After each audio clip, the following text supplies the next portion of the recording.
হ্যাঁ না ভোট দিয়ে তারা গণভোটটা দেয় কিভাবে? গণভোট দেবার তো তাদের কোনো অধিকার নাই। গণভোট তারা কিভাবে দেয়? কারণ এই গণভোট কোত্থেকে আসছে? এটা তো সাংবিধানিক কোনো ভিত্তি নাই। তারা নির্বাচন করতে যাচ্ছে। কি নির্বাচন? আওয়ামী লীগকে নির্বাচন করতে দেবে না। আজকে আওয়ামী লীগকে বাদ দিয়ে নির্বাচন করতে চায় কিসের জন্য তা জানেন? একটাই কারণে, আওয়ামী লীগের বিরুদ্ধে এত বদনাম, আমার বিরুদ্ধে এত বদনাম ছড়িয়েছে, এত কথা বলেছে, সারা বিশ্বব্যাপী অপপ্রচার করে বেরিয়েছে। তারপরেও যখন দেখে যে বাংলার মানুষের আস্থা বিশ্বাস আওয়ামী লীগের উপর আছে, আমার উপর আছে, নির্বাচন অবাধ নিরপেক্ষ হলেই আমরা জয়লাভ করব। যেহেতু আওয়ামী লীগ জয়লাভ করবে, যেহেতু আওয়ামী লীগ দেশের উন্নতি করবে, যেহেতু আওয়ামী লীগ ক্ষমতায় থাকলে দেশ বিক্রি করতে পারবে না, মানুষকে শোষণ করতে পারবে না, চুরি ডাকাতি রাহাজানি চাঁদাবাজি মাস্তানি এগুলি থাকবে না, দুর্নীতি করে হাজার হাজার কোটি টাকা বানাতে পারবে না, সেই কারণেই আজকে আওয়ামী লীগকে ইলেকশন করতে দেবে না, নিষিদ্ধ করে দিয়েছে। আমরা জনগণের ভোটে নির্বাচিত, আমাদেরকে নিষিদ্ধ করে অবৈধভাবে ক্ষমতা দখলকারী। এতে বড় তামাশা আর কি হতে পারে? আমাদের আওয়ামী লীগকে ভোট দিতে দেবে না, ব্যালটে নৌকা মার্কা থাকবে না, আওয়ামী লীগ থাকবে না, সেই ব্যালটে কেন জনগণ ভোট দিতে যাবে? সেখানে ভোট দিতে যাবে না। আমরা তো নির্বাচন বর্জন করতে চাই না, আমরা নির্বাচন করতে চাই। বিএনপি নির্বাচন বর্জন করেছিল, বর্ণ দল 2024-এর নির্বাচন বর্জন করেছে, 2014 নির্বাচন বর্জন করেছে। কেন করেছিল? কারণ 2008-এর নির্বাচনে আওয়ামী লীগ যেভাবে জিতেছিল, এরপরে তারা জানে যে তাদের অপকর্ম দুর্নীতি দুঃশাসন মানুষ ভোলে নাই, যে কারণে তাদের ভোট দেবে না, তারা বর্জন করেছে। আমরা তো তা না, আমাদের বিশ্বাস আছে, জনগণের উপর আমার বিশ্বাস আছে, আস্থা আছে। কাজে আমরা এই জন্য ইলেকশন করতে চাই। আমাদের উপর থেকে এই নিষেধাজ্ঞা প্রত্যাহার করুক।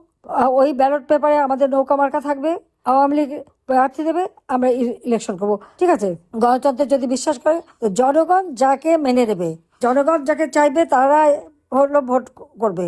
এটা হলো বাস্তবতা। আমাদের একটাই কথা নির্বাচন সম্পর্কে, সেটা হলো জনগণ আমাদেরকে চায়, আওয়ামী লীগকে চায়, জনগণ আওয়ামী লীগে বিশ্বাস করে। আওয়ামী লীগ নির্বাচনে গেলে জনগণ ভোট দিয়ে নির্বাচিত করবে। এত অপবাদ এত কিছু আমাদের বিরুদ্ধে দিয়েছে তারা, তারপরেও জনগণের যে আস্থা বিশ্বাস আওয়ামী লীগের উপর আছে, আমার উপর আছে, সেটা যেন করতে না পারি, সেই জন্য এই মিথ্যা মামলা দিয়ে শাস্তি দিয়ে দিচ্ছে, মিথ্যা মামলা দিয়ে হয়রানি করছে, ঘরে ঘরে আজকে নির্যাতন চালাচ্ছে। আওয়ামী লীগের কোনো নেতাকর্মী ঘরে থাকতে পারে না, আওয়ামী লীগের নেতাকর্মী একেবারে কোথাও যেতে পারে না, এই অবস্থা করে দিয়েছে। আওয়ামী লীগ নির্বাচন করতে চায়, আওয়ামী লীগ নির্বাচনে যেতে চায়। আওয়ামী লীগ তো নির্বাচন বর্জন করে না, বয়কট করে না, কিন্তু ব্যালটে যদি নৌকা মার্কা না থাকে, ব্যালটে যদি আওয়ামী লীগ না থাকে, সে ব্যালটে আওয়ামী লীগের কেউ ভোট দেবে না, কেউ ভোট কেন্দ্রে যাবে না। আর হ্যাঁ না ভোট দিয়ে তারা গণভোটটা দেয় কিভাবে? গণভোট দেবার তো তাদের কোনো অধিকার নাই। গণভোট তারা কিভাবে দেয়? কারণ এই গণভোট কোত্থেকে আসছে? এটা তো সাংবিধানিক কোনো ভিত্তি নাই। তাহলে এই গণভোট তারা দেয় কিভাবে, সেটা আমার প্রশ্ন। গণভোট দেবার কোনো অধিকার তাদের নেই, সংবিধানে হাত দেবার তাদের কোনো অধিকার নাই, কারণ এরা নির্বাচিত জনপ্রতিনিধি না। তারা এ পর্যন্ত যতগুলি সিদ্ধান্ত দিয়েছে সবই অবৈধ সরকারের অবৈধ সিদ্ধান্ত।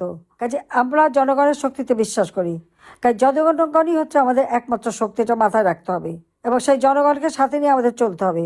আজকে প্রত্যেক ঘরে ঘরে এটা পৌঁছে দিতে হবে। আমরা কি কি উন্নতি তাদের জন্য করেছি সেটা যেমন তাদেরকে আমাদের বুঝিয়ে বলতে হবে, সেই সাথে সাথে এটাও আমাদের জানাতে হবে যে নির্বাচন করতে হলে আওয়ামী লীগকে বাদ দিয়ে নির্বাচন করে সেই নির্বাচনের কোনো বৈধতা থাকবে না। বিএনপি নির্বাচন বর্জন করেছিল কারণ 2008-এর নির্বাচনে বিএনপি ভোট পায়নি, জনগণ প্রত্যাখ্যান করেছিল। সেই 2001 থেকে 6 সাল পর্যন্ত তাদের দুঃশাসন, এই কারণে জঙ্গি সন্ত্রাস, সেই কারণে আজকে আওয়ামী লীগ জনগণের ভোট নিয়ে বারবার ক্ষমতা এসেছে। আওয়ামী লীগ জনগণের কল্যাণেই কাজ করে থাকে, আওয়ামী লীগ জনগণের সংগঠন। কাজে এই কথাটা আওয়ামী লীগের প্রত্যেকটা নেতা কর্মীকে মানতে হবে এবং প্রত্যেকটা ঘরে এই বার্তাই পৌঁছে দিতে হবে, প্রত্যেক ভোটারকে পৌঁছে দিতে হবে যে যেখানে আওয়ামী লীগ নেই, যেখানে নৌকা মার্কা নেই, সেখানে কেউ ভোট দিতে যাবে না। আর আমাদের ডিমান্ডটা থাকবে যে আমরা নির্বাচন করতে চাই, এটা জাতীয় আন্তর্জাতিকভাবে এই কথাটা পৌঁছে দিতে হবে। আওয়ামী লীগকে নিষিদ্ধ করেছে, কি চমৎকার ব্যাপার। আওয়ামী লীগ জনগণের ভোটে নির্বাচিত জনপ্রতিনিধিত্ব সরকার। আওয়ামী লীগ জনগণের ভোটে নির্বাচিত হয়েই ক্ষমতা এসেছে। আওয়ামী লীগ যেখানে জনগণের ভোটে নির্বাচিত, সেই জনগণের ভোটে নির্বাচিতকে নিষিদ্ধ ঘোষণা করে কে? অবৈধভাবে চক্রান্তের মাধ্যমে, ষড়যন্ত্রের মাধ্যমে ক্ষমতা দখলকারী নিরীহ আওয়ামী লীগের নেতাকর্মী, তাদের বিরুদ্ধে সমানে মামলা দিয়ে হয়রানি করা। কাজে এই অবস্থা থেকে জাতিকে মুক্ত করতেই হবে, এই দুঃশাসনের হাত থেকে মুক্ত করতে হবে। তাই সকলকে ঐক্যবদ্ধ থাকতে হবে। কে পারলো কে পারলো না, কে করলো এত দোষ টাকানোর সময় এখন নাই, এটা মাথায় রাখতে হবে। কাজে সবাইকে ঐক্যবদ্ধ হতে হবে। আর এই নির্বাচনের আগে প্রত্যেকে ভোটারদের কাছে যে ওই একটা বার্তাই পৌঁছাতে হবে, ব্যালট নাই, ভোট নাই, এই কথাটা সব জায়গায় জানাতে হবে মানুষকে। এবং আমাদের আওয়ামী লীগের নেতাকর্মী সেটাই করতে হবে। আর জনগণের কাছে সেই বার্তা দিতে হবে যে আমরা তো ইলেকশন করতে চাই, আমরা বিএনপির মধ্যে বর্জন করি না, কারণ জনগণের উপর আমার আস্থা আছে, বিশ্বাস আছে।